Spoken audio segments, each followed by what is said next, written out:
জয়গুরু সবাইকে। দক্ষিণ দুর্গাপুর সৎসঙ্গ শ্রী মন্দিরের পক্ষ থেকে আজকে সাতক্ষীরা বাংলাদেশ সৎসঙ্গ বিহার আয়োজিত এই প্রভাতী সৎসঙ্গে উপস্থিত প্রিয় পরমের পবিত্র পাঞ্জাধারী কর্মীবৃন্দ, ইষ্টপান দাদারা,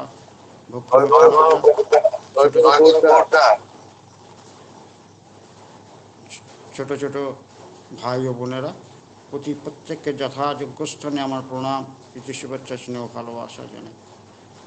এতক্ষণ আমার ভক্তিমতী মায়েরা, আমার সদ্য কীর্তিকান্তদা এবং আলপনা মা এবং সনাতনদা অপূর্ব ভক্তিগীতি এবং কীর্তন পরিবেশন করলেন। খুব শুনছিলাম মন দিয়ে। একটা সুরমর্ছনার ভিতর যে এই প্রভাতী সৎসঙ্গটা একটা দিব্য ভাবে আমরা বিভাবিত হয়েছিলাম। একটা দিব্য ভাব প্রতিটি অন্তরে প্রকাশ পাচ্ছে। সেই কথার সূত্র ধরে দু চারটি কথা বলবার চেষ্টা করছি। ভারতীয় দর্শনের সিদ্ধান্ত হল বিশ্বকে ঈশ্বর তার শক্তি প্রভাবে জাগিয়ে তুলেছে। এই ঈশ্বরীয় শক্তি বিশ্বের প্রতিটি বস্তুর মূল রহস্য। যুগের পরিবর্তনের সাথে সাথে মানুষের জীবনের চলন গতি, পরিবেশগত পরিবর্তন, জাতিগত বৈচিত্র্য, নানাবিধ গঠন ভিন্ন ভিন্ন লাভ করে, কারণ ভোগময় জীবনের ধ্যান ধারণা পরিবর্তনমুখী। তাই প্রতিটি ব্যক্তি স্বার্থ সমষ্টি স্বার্থের সাথে ওতপ্রোতভাবে জড়িত। এই বোধ প্রতিটি মানব জীবনে পরিস্ফুট হওয়া চাই, আর সেটাই হচ্ছে সামাজিকতা। সমাজ কল্যাণ প্রচেষ্টার গোড়ার কথাও তাই বলে। মানুষ বাঁচার তাগিদে সংঘবদ্ধ হতে বাধ্য হয়েছিল একদিন, সেই ধারা এখনও প্রবাহমান। আবার সেই সংঘবদ্ধতাকে কল্যাণপ্রসূ করার প্রচেষ্টায় ক্রমে ক্রমে নিয়ে এলো নিয়মনীতি, শৃঙ্খলাবোধ ও বাধ্যবাধকতা। আর এর থেকে সৃষ্টি হলো পরিবার, সমাজ, রাষ্ট্র ব্যবস্থা, অর্থনীতি, শিক্ষা, সাহিত্যকলা, জ্ঞান, বিজ্ঞান, দর্শন ইত্যাদি ইত্যাদি। এক কথায় সুষ্ঠু সামাজিক পরিবেশ গড়ে তোলার একটা প্রয়াস। আর এই সামাজিকতার মূল প্রয়োজন বোধ এসেছে বাঁচা বাড়ার প্রয়োজন বোধ থেকে। সুতরাং একথা বলতে বাধা নেই যে সমাজ ও রাষ্ট্রবিধান, শিক্ষা, সাহিত্য, অর্থনীতি ইত্যাদি তখনই সার্থক হয় যখনই এইগুলি সুষ্ঠু সামাজিক পরিবেশগুলো গড়ে তোলার মাধ্যমে মানুষের বাঁচা ও বাড়ার সহায়ক ওঠে। আবার এই সমাজ, রাষ্ট্রবিধান, শিক্ষানীতি, সাহিত্য, বিজ্ঞান ইত্যাদি পথভ্রষ্ট হয়ে সমাজের কল্যাণব্রত ভুলে গিয়ে আত্মপ্রতিষ্ঠায় যত্নবান হয়। তখনই প্রতিটি জীবনে নেমে আসে চরম বিশৃঙ্খলা, সমাজ জীবনে ভয় ও ভীতির কারণ স্বরূপ হয়ে ওঠে। আবার অপরদিকে ধর্ম, বন্ধুপ্রীতি ইত্যাদি ইত্যাদি পথভ্রষ্ট লক্ষ্যহারা হয়ে প্রবৃত্তির দাসত্ব, স্বার্থপরতার বাহন হয়ে ওঠে। কিন্তু প্রশ্ন এমন কেন হয়? জীবনের সার্বিক কল্যাণ সাধনের প্রয়োজনে যার সৃষ্টি, তা কেন অকল্যাণের কারণ হয়, ব্যর্থতায় পর্যবসিত হয়? রাজাহারা রাজপ্রতিনিধিগণ পরস্পর যোগহারা হলে স্বেচ্ছাচারী আত্মসর্বস্ব হয়। সমাজ ও রাষ্ট্রের ক্ষেত্রে অরাজকতার সৃষ্টি করে, জনসাধারণের মধ্যে ত্রাহি ত্রাহি ক্রন্দন দেখা যায়। ঠিক তেমনি ধর্মীয় উপলব্ধিহীন, ধর্মের প্রতি আনুগত্যবিহীন ও যোগসূত্রহীন সমাজ, রাষ্ট্র, সাহিত্য, বিজ্ঞান, দর্শন ইত্যাদি, স্বাস্থ্য, সেবাধর্ম ইত্যাদি সব কিছু লক্ষ্যভ্রষ্ট হয়ে জীবন জুড়তে নেমে আসে অনাচার, ব্যভিচার, স্বেচ্ছাচার। এই অনাবিক পঙ্কিলতার ঘূর্ণাবর্ত মানব জীবনকে দুর্বিষহ করে তোলে। এটা কিন্তু অতি বাস্তব। আমরা দেখতে পাই, ধর্মের কথা শুনলেই আমাদের মনটা বিষাদ হয়ে যায়, বিরূপ হয়ে যায়। বহুকালের বস্তা পচা ভ্যাবসা প্রতিগণ্য নাসিকাগ্রহকে সংকুচিত করে তোলে। এটা কিন্তু অকারণ নয়। বাস্তব ক্ষেত্রে দেখতে পাই, বহু বছর ধরে একটা জাতি এই ধর্মীয় অনুষ্ঠান পালন করে জগতের যোগ্য মর্যাদার বা শ্রেষ্ঠত্বের আসনে আসীন হতে পারল না। বরং দেখতে পাই অশিক্ষা, কুশিক্ষা, কুসংস্কারের অন্ধকারে ময়ে আচ্ছন্ন, পেটের দায়ে ভিক্ষার ঝুলি হাতে দাঁড়ে দাঁড়ে ভিক্ষা করছে। সেই ধর্মকে ধরে থাকতে হলে নাসিকা কুঞ্চিত হবে বই কি। কারণ এই শ্রেণীর ধর্মীয় অনুষ্ঠান ব্যক্তি, সমাজ ও রাষ্ট্রীয় জীবনে কল্যাণ সাধনের ক্ষেত্রে অক্ষম। আবার অপরদিকে দেখতে পাই যুগে যুগে বহু পুরুষের জীবনচরিত বিশ্লেষণ করলে এতটুকু বুঝতে কষ্ট হয় না যে সত্যিকারের ধর্ম অনুসরণের ব্যক্তি জীবনকে বরণীয়, মহিয়ান ও দেবতুল্য ব্যক্তিত্বের অধিকারী তুলে তোলে। তাই এই ধর্মের মুখোমুখি যখন আমরা হই তখন জীবনে নেমে আসে আমূল পরিবর্তন। এই ধর্মের স্বরূপ উপলব্ধির সাথে সাথে বুঝতে কষ্ট হয় না উদ্দেশ্য সচেতনতাহীন অনুষ্ঠান সর্বস্ব ধর্মের সাথে বা ধর্মের নামে বলগাবিহীন আমোদ প্রমোদের সাথে এই সাতত ধর্মের পার্থক্য কথায়। আজকের বিষয়বস্তু ধর্মের স্বরূপ।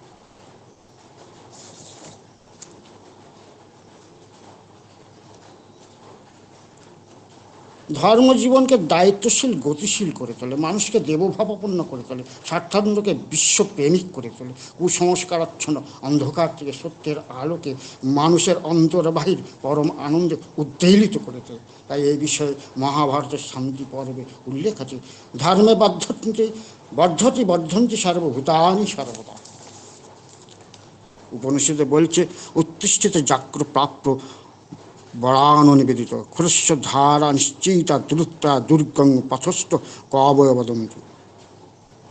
আমার হযরত রাসূল কোরআন শরীফে বলছেন, হে বিশ্বাসীগণ, ঈশ্বরে ও তাহার প্রেরিত পুরুষে প্রতি বিশ্বাস স্থাপন করো, তাহার অনুসরণ করো, তাহার অনুগত হও, ইহাই সরলতম পথ। শ্রী ভগবান গীতায় বলছেন, মম বর্তানুবর্তন্তে মনুষ্য পার্থ সর্বস্ব মন মন ভাব মদ ভক্ত মদ যাজীবং নমস্কুরু। আমার প্রিয় পরম বলছেন, যেরূপ আদর্শে তুমি বিশ্বাস স্থাপন করবে, তোমার স্বভাবও সেইভাবে গঠিত হবে, আর তোমার দর্শনও তদ্রূপ হবে। তাই এই ধর্ম নিহিত আছে সত্যের বোধে, আর সেই সত্য উচ্চারিত সত্য স্বরূপের জীবন্ত নররূপী বিগ্রহের পদতল থেকে। আমরা দেখতে পাই প্রামাণ্য হিসেবে ভারতীয় বৈদিক যুগে মানুষ, সে যুগের মানুষ সংসারী হয়েও তারা ত্যাগী ছিলেন। সে যুগের সুমহান ঐতিহ্যের ধ্যান ধারণা আদর্শ কেন্দ্রিক ধর্মচর্চার দ্বারা সামাজিক প্রগতি ও প্রকৃতির উন্নতি বিদ্যমান ছিল। তাদের সাধ্যায়, তপস্যা, সাহিত্য, বিজ্ঞান, সাধনা, যোগ, সমাধি ইত্যাদি মানব সভ্যতার বিকাশের মূল কারণ। সে যুগের মানুষের ধ্যান ধারণা ছিল ধর্ম, অর্থ, কাম, মোক্ষ এই চারিটি পুরুষার্থ পথকে স্বীকার করে। এই ধর্ম কোনো সাম্প্রদায়িক সংকীর্ণতার ধর্ম ছিল না, মনুষ্যত্ব অর্জনের ধর্ম ছিল। আমরা জানি প্রত্যেক মানুষই যোগাবেগ বা সত্তার আদিম টান নিয়েই জন্মগ্রহণ করে। এই সত্তার টান যেখানে যেমনভাবে স্থাপন করা হয়, মানুষের জীবনও সেইভাবে গঠিত হয়। তাই এই সত্যস্বরূপের পদতলে, সত্যস্বরূপের প্রেমে আত্মহারা হয়ে তারই ব্রত উদযাপনে, তারই প্রতিষ্ঠায় সেই বৈদিক যুগ থেকে অজস্র মানুষের জীবনে এসেছে চরম ও পরম প্রাপ্তি। বর্তমানের যেমন জীবন আছে, তেমনি অতীতেরও একটা জীবন ছিল। সেই জীবনে মানুষ ঈশ্বর, ধর্ম, গুরুবাদকে সত্তাধর্মী মনে করত। এই সত্যস্বরূপের সত্তাধর্মীর মধ্যে সৃষ্টির আদিম রহস্যকে অন্বেষণ করত। ঠিক তেমনি বিজ্ঞান চায় তার বিশ্ববিধানকে জানতে। এই বিষয়ে বিখ্যাত বৈজ্ঞানিক স্যার আইনস্টাইন বলেছেন, যিনি এই বিশ্ব চরাচরের প্রাণ ও অপ্রাণ বস্তুর কাছে স্বপ্রকাশিত, আমি সেই ঈশ্বরকে বিশ্বাস করি। বিশ্ব চৈতন্যকে না জানলে বিজ্ঞানের আবিষ্কার ও প্রসার সুদূর বাধা। তাই এই দুটির মধ্যে আছে কোনো পার্থক্য নেই, আছে শুধু মেলবন্ধন। আধ্যাত্মবাদ চাই,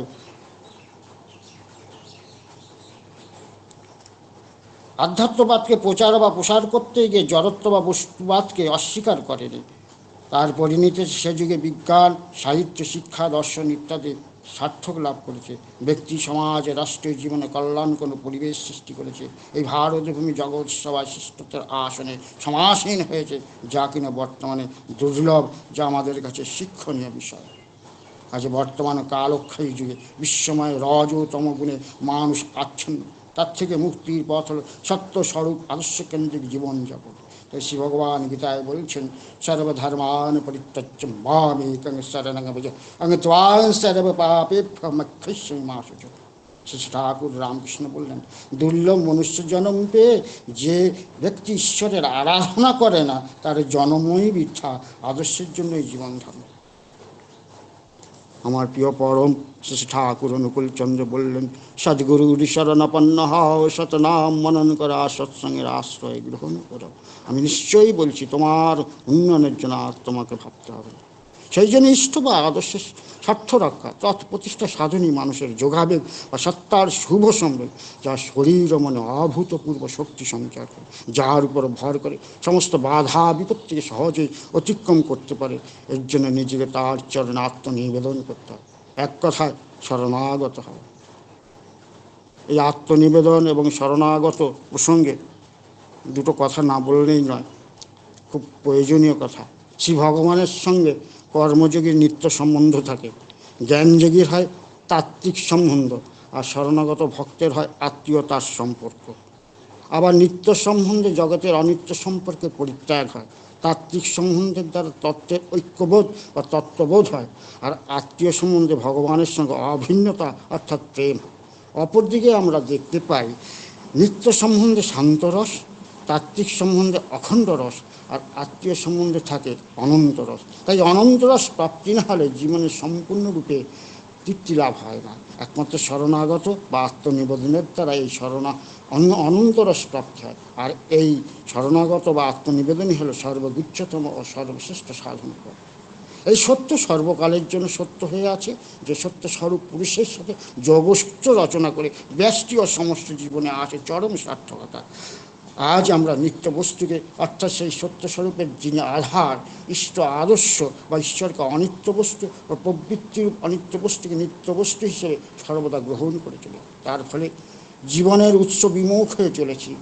যেমন নদীর উৎস থেকে সম্পর্ক ছিন্ন হলে পচা পাক পুঁতি গন্ধময় হয়ে কচুরিপানায় ভর্তি হয়, দেশের বুকে মরক সৃষ্টির বাহন করে। ঠিক তেমনি নদী যখন তার উৎসের সঙ্গে যোগসূত্র থাকে, তখন সেই উৎসের রসধারায় অভিসঞ্চিত হয়ে আপন মনে কুলু কুলু রবে বয়ে চলে তার গন্তব্য সেই সাগর সঙ্গমের দিকে।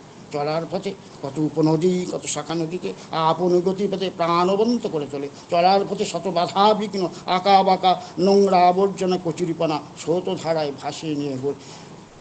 ভাসিয়ে নিয়ে যায়, গড়ে ওঠে সভ্যতার জাগরণী। তাই প্রকৃত ভাব ঈশ্বর এক, ধর্ম এক, প্রেরিত পুরুষ একই বার্তা হয়। সুতরাং বৈশিষ্ট্য পালে আপরিমাণ বর্তমান প্রেরিত পুরুষোত্তম অস্খলিত নিষ্ঠানন্দিত সকল অনুরাগী আত্মনিবেদনের মূল মেরুদণ্ড। তিনিই হলেন তত্ত্বমূর্তি। তাকে বাদ দিয়ে আমরা চরম তত্ত্বে পৌঁছাতে পারব না। তেমনি তাকে না ধরলে ঈশ্বর বা অবতার পুরুষদের আমরা সম্যক উপলব্ধি করতে পারব না। তাই মনুষ্য সমাজের এই সত্যস্বরূপের পুরুষের অর্থাৎ ইষ্ট আদর্শে যোগযুক্ত হয়ে ব্যক্তি, দাম্পত্য সমাজ, রাষ্ট্র জীবনে সুন্দর সার্থক হয়ে মানুষের শান্তি স্বস্তির বাহন হয়ে ওঠে। তখন পরস্পর হাত ধরাধরি করে সুষ্ঠু সামাজিক পরিবেশ রচনার ভিতরে প্রতিটি জীবনের পক্ষে জীবনীয় হয়ে ওঠে। আর ধর্মও তার আবিলতা মুক্ত হয়ে বাঁচা বাড়ার সার্থক হয়।